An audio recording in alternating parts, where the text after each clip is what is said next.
This is my 30th Easter talk. And you would think after 30 years you'd know what you're going to say, right? Well, I'm not that way. I'm not. So I look over 30 years of my career as a minister, and I think, well, what shall I talk about this Easter? How about rolling away the stone? All right? Nah, I don't want to talk about that. How about the fact that Mary saw Jesus but didn't recognize him? Not until he spoke her name. No, I don't want to talk about that. So, I'll tell you what happened to me this morning. I thought I'd set my alarm. I had not. Of all mornings, I had not set my alarm.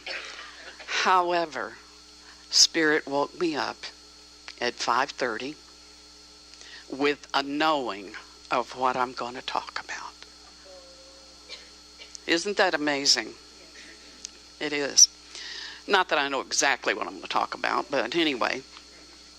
So I look back over the Easter story all the way from Palm Sunday and the triumphant entry into Jerusalem, which I talked about last week, and all the things that transpired that week. And I want to pick up the story when they were having their Passover meal in the upper room. So Jesus was saying, breaking the bread, this is my body that I give for you. And then the wine, this is my blood that I shed for you. Whenever I've done a communion, I've always turned that into water, living water. Something about drinking blood does not appeal to me. But what he was doing was he was emphasizing the importance of coming together and sharing meals. Coming together as a sacred community. To break bread is to share ideas. And the drinking of the wine is sharing of the energy, the love, the sacredness. Very, very important. Of course, Jesus knew everything that was going on. He knew where they were going to have their Passover. Go, you'll see a man, tell him, blah, you'll find the room prepared, blah, blah. How he did all this without their knowing, I don't know. Maybe some of those times he slipped away to pray, he was really organizing events. But who knows? Doesn't matter. So the importance of community is where it starts. This morning we had a lot of people sharing a lot of information.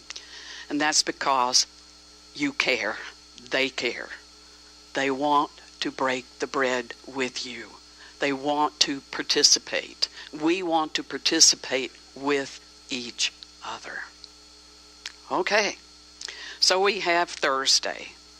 And then we have Friday. And I thought, well, do I talk about how they crucified him? His last words, forgive them for they know not what they do, and into your spirit I commend mine. Basically, releasing his soul energy from the body. How about the two thieves? One on each side. No, didn't want to talk about that either. The crucifixion was horrendous. Horrendous. And it is documented historically that people really were crucified, just like people really were burned at the stake. I don't want to talk about that, but it took great courage, because leaving the Passover dinner, Jesus went into the garden to pray. And as a human being, he was saying, please let this pass from me. Please let this pass from me. Is there another way? Isn't there another way? Nonetheless, not my will, but yours be done. And I've wondered about that. Couldn't he just have died a normal death and then resurrected, if indeed that's what happened? Couldn't that? Did it have to be so horrendous? Well, the story as it's told in the Gospels, was yes. And the reason was because he was deemed a radical. He did not bow down to Roman imperialism. He would not give up what he knew in his heart to be true. So he was crucified, and he was put in a tomb that was carved out on the side of the hill, a hill. He was put in there, and a big stone was put there. Saturday came and went, and that's what I want to talk about. And all my years, I have never talked about the sacred Saturday. In the darkness, in the tomb, trapped. And I think it's really important because it was on Saturday that the miracle happened, presumably. On Saturday, in the darkness, in the stillness, that's where the miracle happened.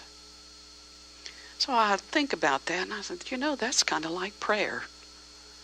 Getting still, turning within, shutting everything out but the voice of the living presence of God that we are always one with. And all of our doing and all of our celebrating, many of us have Easter dinners today. Many of us will be celebrating birthdays this month. And all of our celebrating, how important it is to be in that sacred space where everything is shut out. So we know that the Marys and Salome came and found the stone rolled away. Now, there are all kinds of theories. Oh, somebody came and stole the body. Somebody did this, somebody did that. Each account in the Gospels is different. Mark is the first one, is the first Gospel to be written. And in reviewing some information about that, it was 40 years after Jesus died that this first Gospel was written. And you know what people do, those of you who take the prayer chaplain training have played gossip, right? So it gets embellished, and it gets added, and it gets exaggerated. It's called midrash. Exaggerated so that you get the point. So that you get the point and that you remember it. Mark wrote the gospel, and then Matthew came along and added to it, and Luke came along and added to that. So a literal interpretation, you can choose it if you so desire, but don't miss the point. The point being that when we go within and just sit in the silence and close everything else out, that which we need to know rises up. Our guidance comes to us. Our insights come to us. And we know that we are free. And that any bondage that we may feel, any limitation that we may feel, falls away. Nothing in this material world, nothing can keep us bound. Charles Fillmore, our co-founder, said every time we raise our consciousness to be in alignment with the Christ, that is a resurrection for us. That is a resurrection for us. As a matter of fact, I've got the exact quote. Since it's Easter, I've got the exact quote. Every time we rise to the realization of eternal indwelling life, making union with the divine Spirit, the resurrection of Jesus takes place within us. All thoughts of limitation and inevitable obedience to material law are left in the tomb of materiality. One of my favorite Easter quotes is, why are you seeking the living among the dead? Why do we seek our life among the dead stuff? The dead stuff. It is the quickening of the Spirit, quickening a Charles Fillmore word, that knows that we are only here for a short time. And every day is precious. And every morning is a resurrection. So let our minds be made new, and let our spirits embrace this day, whatever it is. So it's birthday Sunday, and I was reading a little story I've got in my book about my thoughts on birthdays. I said, why is it that by the time we're one, we're already working on year two? You know, one's already been lived, right? So it's like I can say, and I'll tell you, I'm turning 74 this month.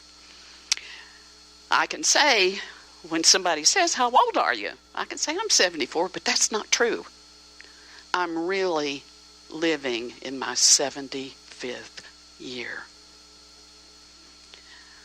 So when I think about resurrection and I think about life, I want to be living the truth. I want to be living not in the past, not bound by who I thought I was yesterday, but embracing what's coming up now. So some changes coming up for me. Changes are coming up for you guys. And we embrace it because God's in the midst of it, and all is divine order. And it is a resurrection day. Every time we go into the tomb, we come out. And we come out stronger. We come out better.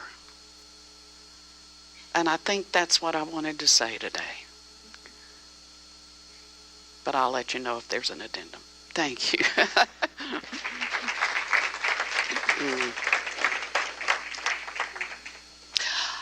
Is it an addendum? But I'll go ahead if you want me to, or you play. Is it about dancing? No, all I want to say is the crucifixion is about releasing the false self. Releasing who you think you are based on yesterday. And that can be quite intense. Many of you have gone through intense life situations. I know I have. And it felt like a crucifixion emotionally. It's a releasing of the false self. But there can be no resurrection unless the false self is released. And that's the addendum. First the crucifixion, and then the resurrection. I'm done.